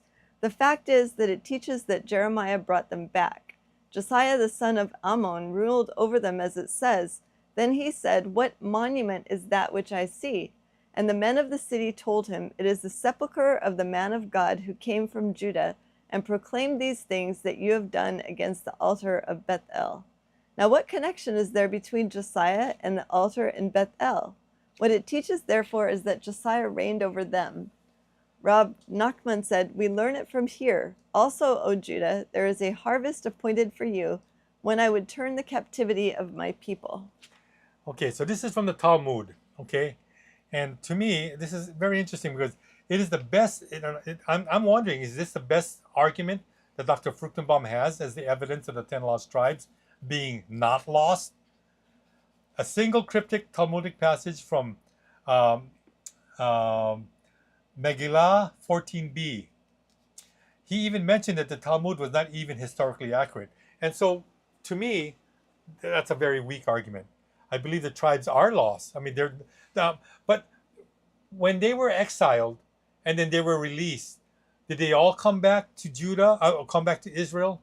No. I believe a lot of them went in other directions. But then again, some wanted to go back home. And here, Hannah was one of the tribe of Asher that came back home to Jerusalem. Okay? So I don't think Dr. Fruchtenbaum's argument is very, very compelling. Many of his arguments are not. In fact, in Genesis chapter 49, verse 20, Asher is listed as the 9th son spoken to during Jacob's blessing, versus the Deuteronomy 33:1 passage that Fruchtenbaum mentions that he was mentioned last. Okay, so big deal. 9th versus 12th. Another argument is Joseph received a greater blessing than Judah. Now remember, when you read in chapter 49, you look at the amount of verses mentioned to Judah, blessings received from Jacob. Joseph's was far greater. Joseph was actually the favorite son of Jacob, and so and not only that, Joseph was the second in command of Egypt where they were living. So a lot of respect and prominence was going to Joseph at the time as well. The northern kingdom, Israel, was greater than the southern kingdom, Judah, and they often battled. So why would the northern kingdom submit, after being released from exile, to Judah, later on? The exile of the northern kingdom in 722 BC was far earlier than that of the southern kingdom in 586. Again, these are the dates that they were exiled. So during Yeshua's time, remnants of the northern kingdom were the Samaritan and Aramaic people located in southern Galilee. The Jews hated their so-called brothers, calling them even dogs. Okay, so for the lost tribes not to be lost, no, I cannot agree with that. Very weak argument, just using the one Talmudic passage. Again, and there's other reasons Lisa would share about the Maganu. Again, the Magi coming from the Far East, and so again, Book of Second Esdras. But I wanted to I found the one about Simeon. It's in the Gospel of Nicodemus, in the Lost Books of the Bible, Forgotten Books of Eden. It talks about Simeon and how he blessed Yeshua and everything. And it says, this is the chapter 12. Is that chapter 12? That's chapter 12, yes. Okay, so in chapter 12, it's the Jews are talking about and saying to Annas and Caiaphas, but Joseph rose up and he said, and this is Joseph of Arimathea, and he said, "Hear me a little. We all knew the blessed Simeon, the high priest, who took Yeshua when an infant into his arms in the temple. The same Simeon had 2 sons of his own, and we were all present at their death and funeral. Go therefore and see their tombs, for these are open, and they are risen, and behold, they are in the city of Arimathea." So Simeon, these are his sons that give this whole account of what happened. When they were the ones, some of the ones that were raised from the dead when Yeshua was crucified. Right. So I forgot that component, and that's that Simeon. And so when they share in this book, it'll talk more about Simeon. I won't read the whole thing, but I just Okay. want to tell you I found it. So that's what it was. Thank you, honey. Gospel of Nicodemus, guys. All Okay. right. Isaac, back to you. Okay, so finishing up here, Anna was of a great age. In a footnote, A.T. Robertson explains that this phrase literally reads, advanced in many years. So Anna, advanced in many years, had been a widow for 84 years and previously married for 7 years. By the time she met Miriam and Joseph, she was over 100 years old. The expression, she was of a great age, is a more emphatic form of what was said about Zechariah and Elizabeth. And they were now well stricken in years. So Zechariah and Elizabeth were old, but Anna was very Advanced. old. She was way older. And she was probably around 12 when she married her husband. Anna too recognized the messianic person in this 40-day-old child. As a result, she went to announce to the other members of the believing remnant of that day that Mashiach had been born and that she had seen him. Brown suggests the following for the connection between Simeon and Anna. While the joining of the Anna episode to the Simeon scene may seem artificial in the sense that not even a word of hers is recorded, in several ways we have a typical Lucan pattern. She is not so silent as she appears prima facie, for matter of fact. For Luke intends that her widowhood devoted herself to worship, to prayer and fasting, and should have its own eloquence, vocalizing the ideals of the Anawim. It was this life that opened her to the spirit of prophecy so that she could recognize Jesus and speak about him. Both Simeon and Anna passed away before Yeshua began his public ministry. Yeah, so they were so old that they were ready to go. They were waiting to see the Messiah. And when they saw the babe, of the 40-year-old babe, then from that point on, who knows how much longer before they passed away. Yeshua started his public ministry at age 30. So they probably were not around that long, because that would make them really old, grave old. But no, I'm sure shortly after they saw him, they both were able to move on with a completeness in their lives, seeing the consolation of Israel. Any questions or comments, honey? No, let's see. And that's it for my teaching. Okay. Well, we have about half hour, so I think we should get into this next one here that I'm going to do. Not that. That's my photos. Probably want to close that. And it is there. Okay. All right, Okay. go to the first one. That's the last one. Quick. We don't want to have a spoiler alert there. First slide. Go up. Okay. All right. Okay, so for this study, I'm going to do this kind of quickly. We have only like half an hour left. I was hoping to have a little bit longer time, but maybe if you and Isaac can share the mic, I want to have both of you discuss this with me. Noble, would you mind doing that? Just share your mic with Isaac. You guys can just pass it back and forth if you have something to say about this. And I mentioned this in Digital Readers Club. We were going to be talking about this movie series, Avatar. And for those of you who have not seen the third movie in the series, Avatar: Fire and Ash, if you'd like to see it, to see all the symbolism in here that I'm going to be sharing, then great. Just know that there's been quite a bit of talk, according to Isaac, that some people, some movie reviewers, are trying to say that it is similar to the life of Christ or something. You want to tell a little bit about that, Isaac? Yeah, so I was seeing a couple reels where people were saying that it was quote unquote a Christian movie. And they were describing how there were similarities to how Jake Sully gained his consciousness in the Avatar body, and how the daughter of Sigourney Weaver, I only know her name. Yeah, Kiri. Kiri, she was like immaculate conception and Right. stuff like that. So, yeah, so You know- they were claiming it was a quote unquote Christian movie. So, You know, I was watching some of the outtakes in the first Avatar movie, and because they were talking about how did Dr. Grace get pregnant, and some of the outtakes showed her with Norm Oh my gosh. getting. No. I thought that was the other one with Norm. The dark-haired small one with Norm.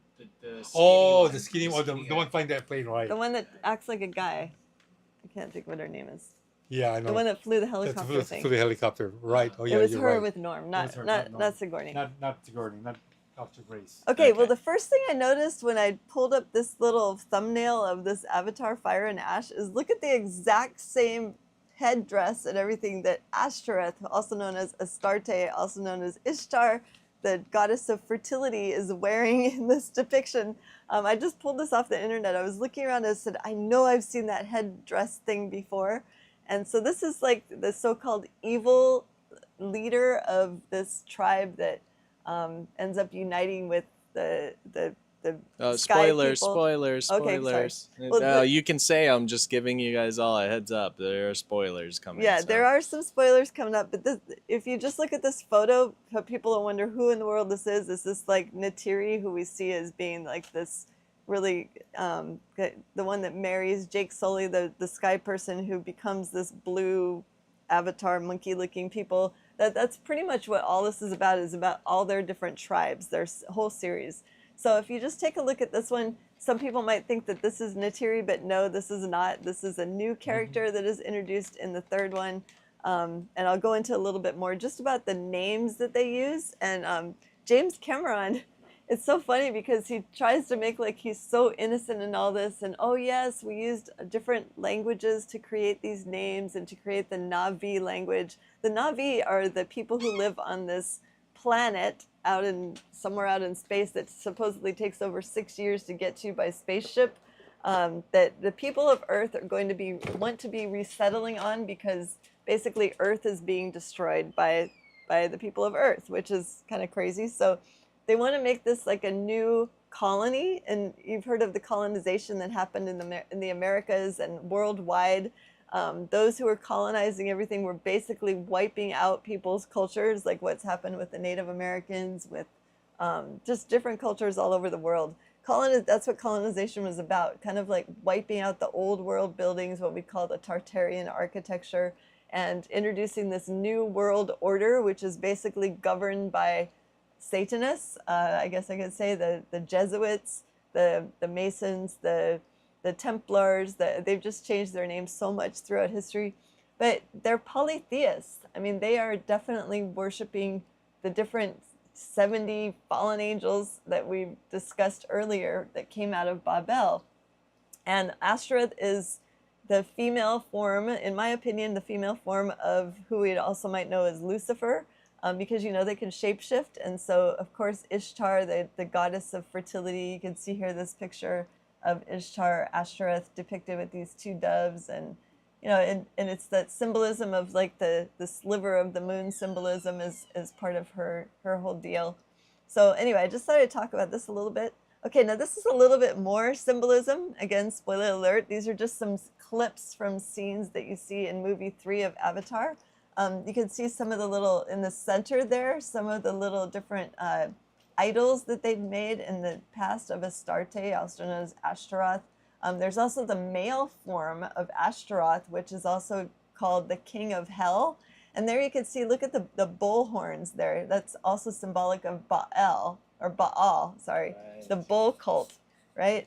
And then you notice that these people are not blue like the other avatar or the other Na'vi that are on Pandora, but I believe that they are a different color because they're covered themselves with ash. Like they paint themselves purposely with this ash and this black and this red to symbolize blood and death, and they live in this in this kind of desert-like place where this volcano erupted, and so-called they blame Ewa for doing this. And you notice that Ewa is backwards of Yahweh, so that's a little flip there. They're basically mocking Yahweh, or basically mocking the Most High God in this movie film series. Okay, and this clan is called the Mongklong clan, and their leader is Barang with a V. And there you can see it's a female leader, and you can just see some of the different. They're just all about war, and they don't even like. They don't really have like a way to get their own food, so they just raid other clans. So they're just like this evil clan of Pandora that like were Vikings. well, yeah. So that's one, but there's more. There's like so much symbolism. So just look at what these people look like. Look at what they dress like. They cover themselves with ash. So as like, Ashtaroth, to me it's like, and then also too, the title of the movie is Fire and Ash. And so ash can also be a cleansing medium, like what they make soap with. And so I believe that fire is like the destructiveness, and then the ash is like, the phoenix rising out of the ashes that they always have the New World Order depiction. And right. Okay. So then some of the other characters that we've seen, especially in number 2, Avatar 2, if you've seen that one, we're introduced to this daughter of Grace that Isaac was talking about. Her name is Kiri. And they say it's kind of like an immaculate conception, but she always has these like little, they're like these floating jellyfish things that we've seen in Avatar 1 and 2. They're called the seeds of Ewa. So she was actually created by Grace, who was like this human scientist that they were trying to revive and have her go into like an avatar body they created for her in this ritual with Ewa. It was really satanic. And then you see these little seeds all around, and these seeds follow this Kiri person that was the daughter that was immaculately conceived by this human person, the scientist Grace, who was played by Sigourney Weaver. And it's just, to me, it's a lot like Nephilim, where it's like from a human person and a fallen angel, or from like a god, like a deity, which is Ewa. So in other words, this Kiri person is like a Nephilim, in my opinion, just by the way she was conceived, and it's just so weird. Then we also have this human that we saw in Avatar 2 named Spider. He's the human son of Colonel Quaritch and Quaritch, right?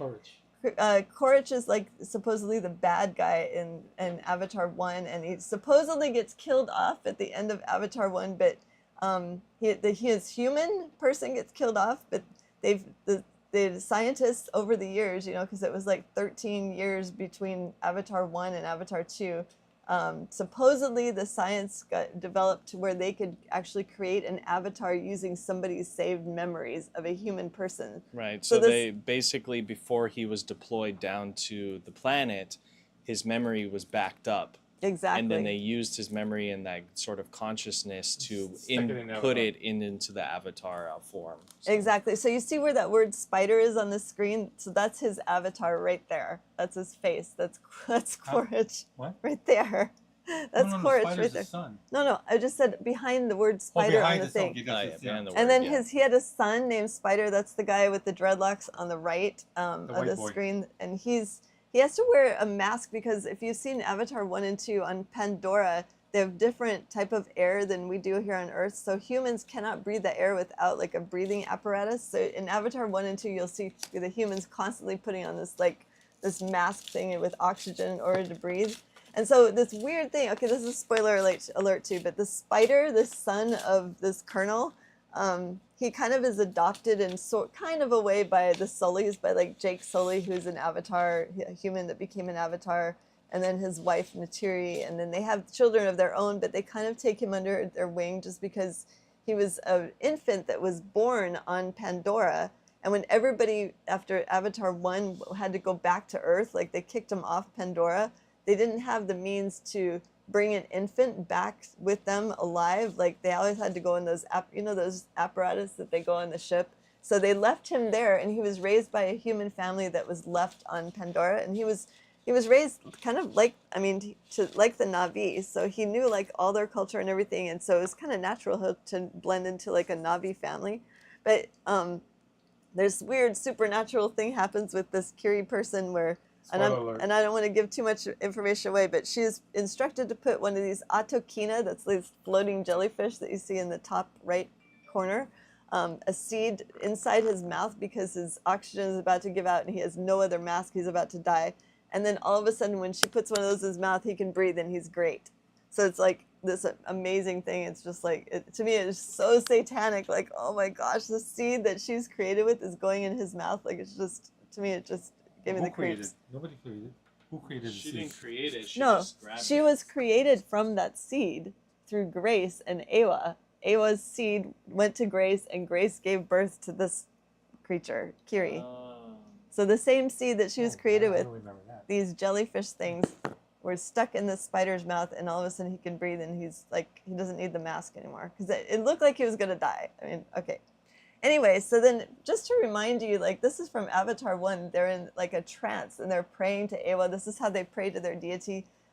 They have this sacred tree that's introduced in Avatar 1, and all of the Na'vi like gather around, and that there's this like glowing that saying that this is like the tree of souls and like their dead ancestors, which it can be like symbolism of like the dead Nephilim, which don't actually die, but their spirits live on, and so people pray to them as demons, right? So and also the fallen angels. So that's what, in my opinion, anytime you see like a sacred tree in Hollywood or in movie symbolism or whatever, they're pointing to the Kabbalah tree of life, because they have all the, and every pagan religion has some type of a sacred tree. Like the Druids have that sacred oak tree that's in the middle. You can see the sacred tree of Native Americans. And I'm not saying all Native Americans are Satanists, but they were influenced quite a bit by the giants who occupied the U.S., or what we call America, before it was the U.S. And you can see in the bottom that, and it's not always a bad thing, like cedar. The Vikings have Okay. Yggdrasil. Here, read that. And then so yeah, for the world trees too, Yggdrasil is the one for the Vikings. Oh, Isaac Yeah. just pulled up this That's other a one. tree of life. Yeah. Oh, so- see? So Vikings have that thing too. And you can see in the bottom corner here, I put, Norse mythology. Norse. make sure you take the microphone if you're going to say something. Norse mythology. Okay. So the bottom corner, thank you, Isaac. The bottom corner, you can see that cedar is one of the most important Native American ceremonial plants used by many tribes as an incense and purifying herb. And to me, cedar is not bad as long as you don't worship it. Like, they're actually worshiping this tree, this sacred tree, saying that Awa is dwelling within it, and you know, and they get into this trance, and I mean, the whole thing to me just is like reeking of Satanism and like polytheism. Okay, so then we see all this in Avatar 2. If you've seen it, they the Avatar, or the Medakaya, they're also known as the Water Clan, and they take instructions. Their kind of deity is under the water. They have like a sacred deity being that they connect with their hair. You can see that happening a lot in Avatar 1 and 2, where they have this little thing at the end of their hair that kind of looks like one of those little seeds, but they use it to attach to different living beings like plants and animals, and then they have connected their spirit that way. And the water people tend to connect with the whales in that way. And the whales, they're whale-like creatures. If you notice, everything has like more than 2 eyes in Pandora. Like if you look at the animals, they always have like 2 or 3 eyes on each side of their head. And you can see this whale has 2 eyes, at least 2 eyes, maybe 3.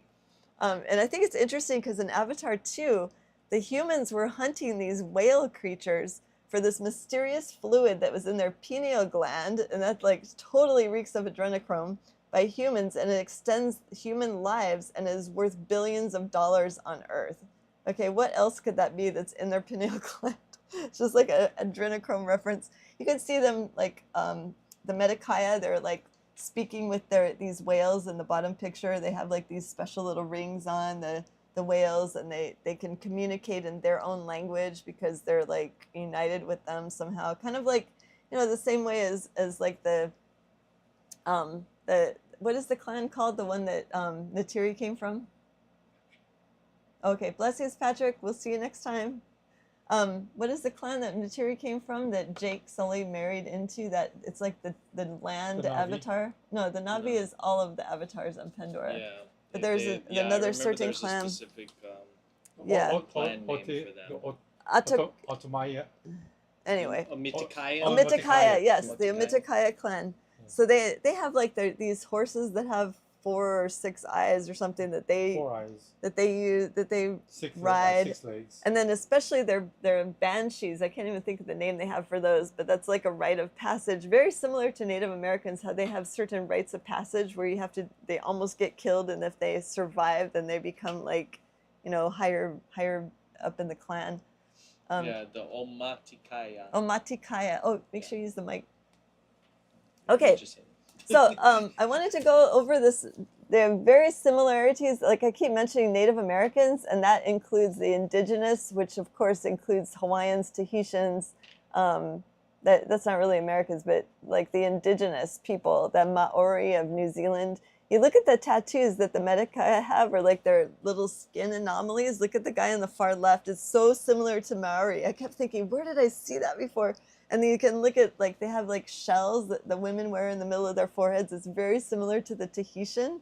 And of course, these are like the islanders, the native indigenous islanders, and the Cameron just copied them. Like, they have to be copying somebody. I mean, you can see the Maori women down there on the right-hand side. Look at the Maori mourning ritual. I knew I had seen Natiri's makeup. Like, that's Natiri in the bottom center with Jake, and she's mourning because their oldest son died in Avatar 2. And if you look at the Maori mourning ritual, like stuff that they put on their face to show that they're sad and they're in mourning, and look at their faces, like she's covering herself with that same black, whatever that is that's on her face. But they're just copying like the native tribes.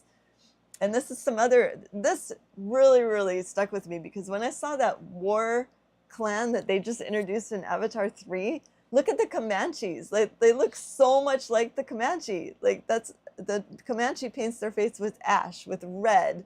Look at the bottom left, and that's the Mungkwang, the clan leader, Varong. And then look at the Comanches. They're like so similar. And the Comanches did a very similar thing as to what the new clan, the Mungkwang clan, did to unite. Like, the Comanches united with those that were trying to colonize the Americas.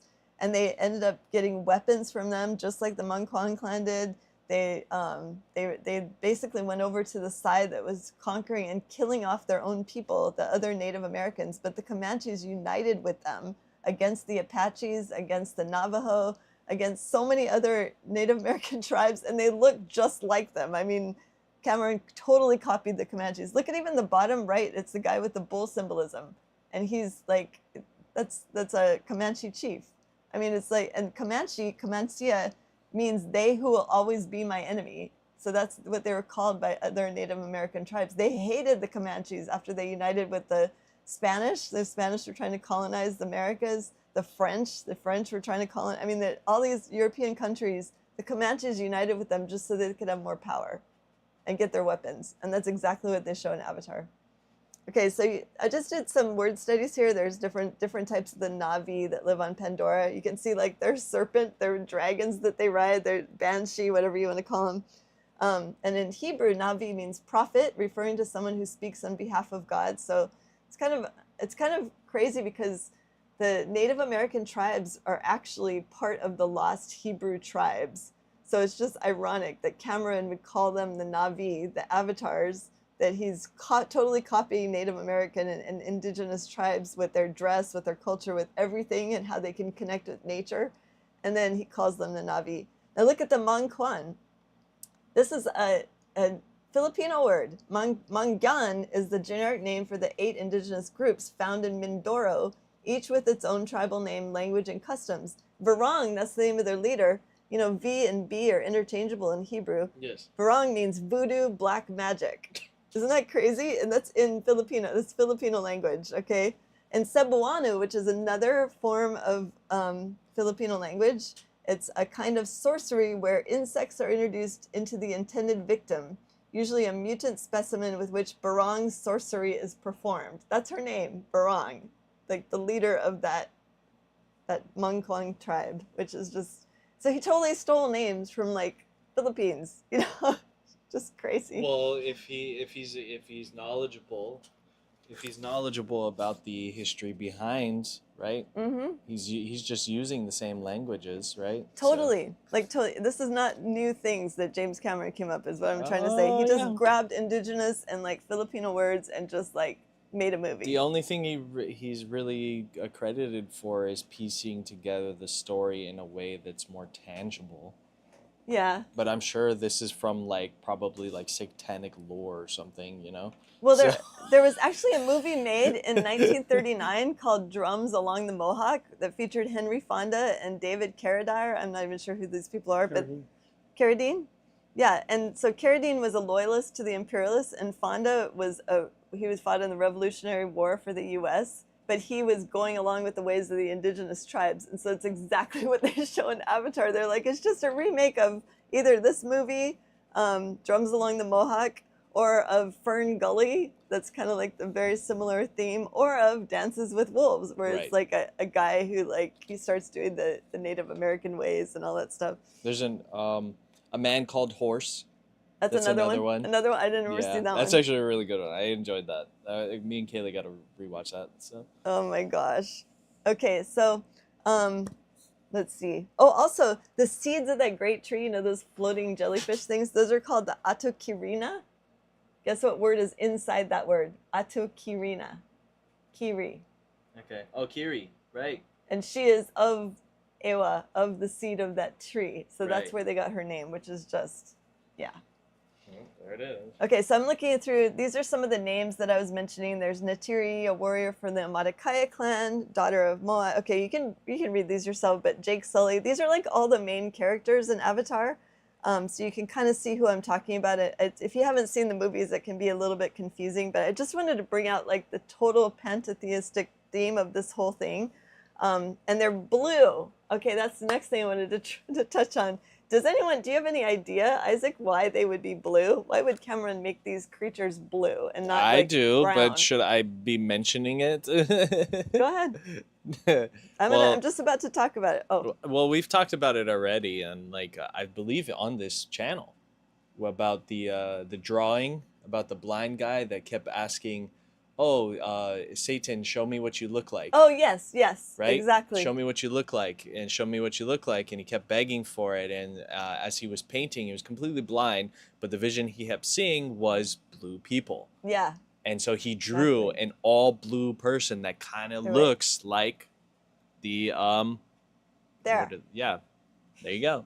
So And Hinduism as well, yes. so there's polytheism and there's pantheism, and that's belief that a divine spirit pervades all things in the universe. Okay, so you know, like in the past 10 years or so, there's this popular phrase among younger people. I noticed that they say, "Oh, well, let's ask the universe," or "Let's inquire with the universe." That comes from Hinduism. If you hear someone say that, you could say, "Are you Hindu?" Because that's exactly where it came from.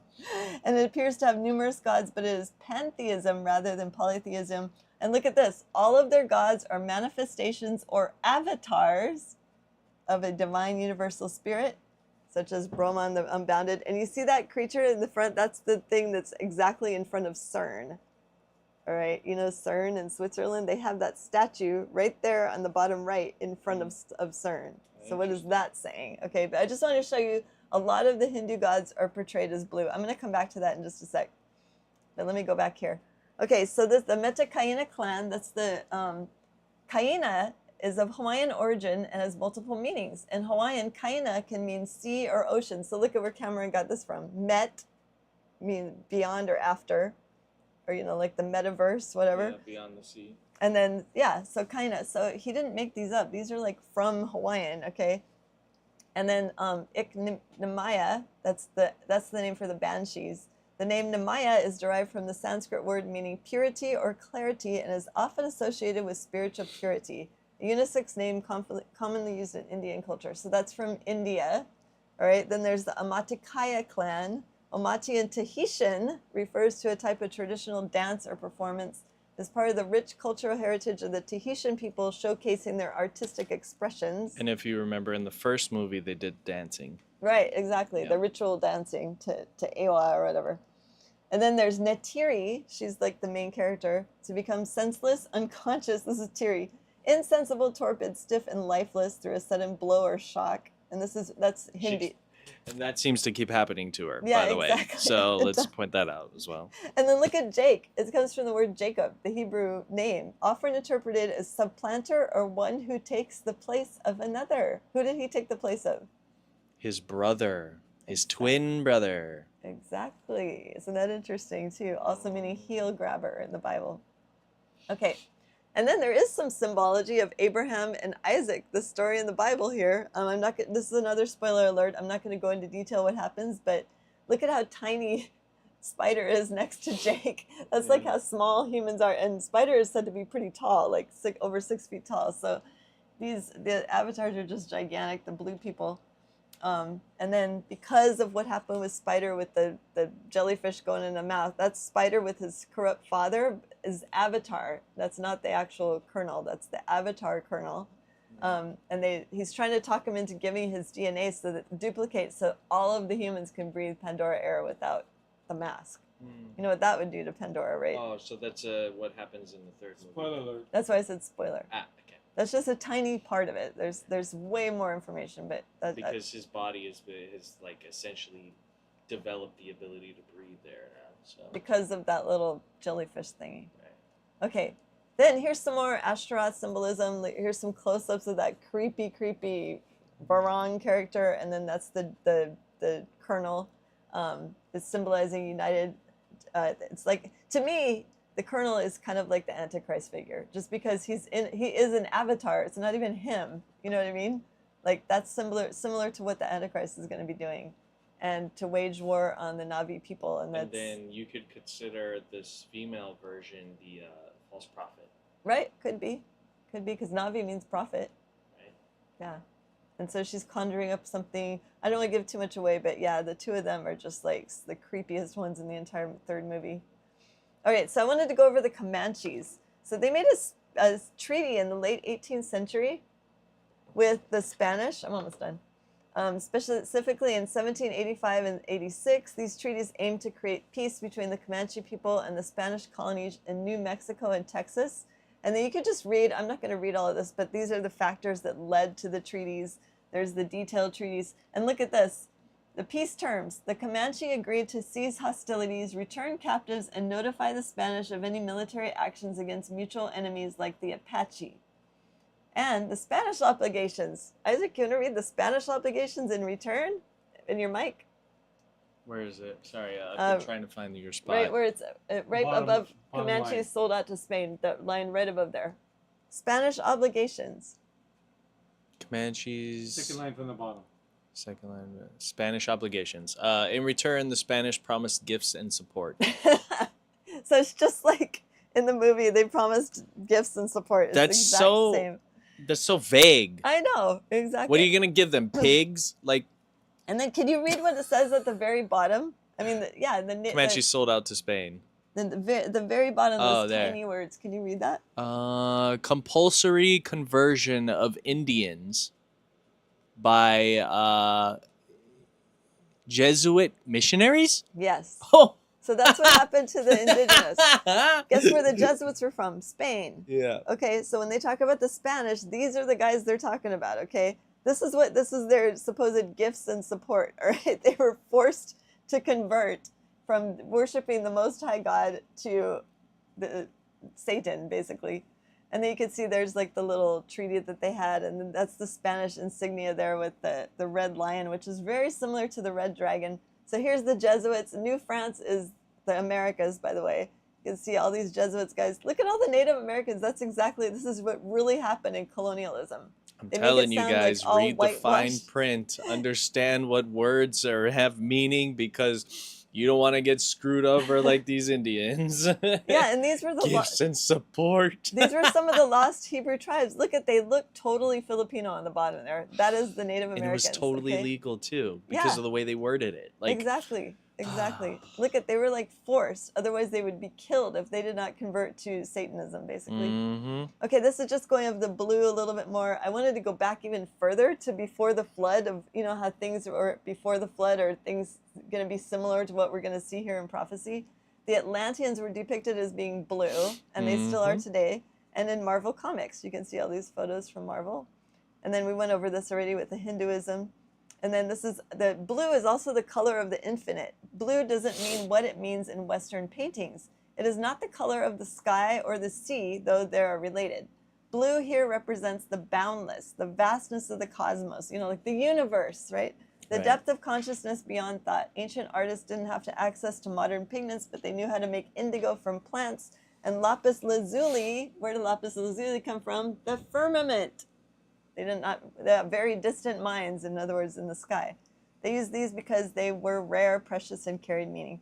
So you can see Krishna's blue skin. You're not seeing a human being. So you're seeing this avatar, just like an avatar. They're just copied what the Hindus already believed. Okay. Right.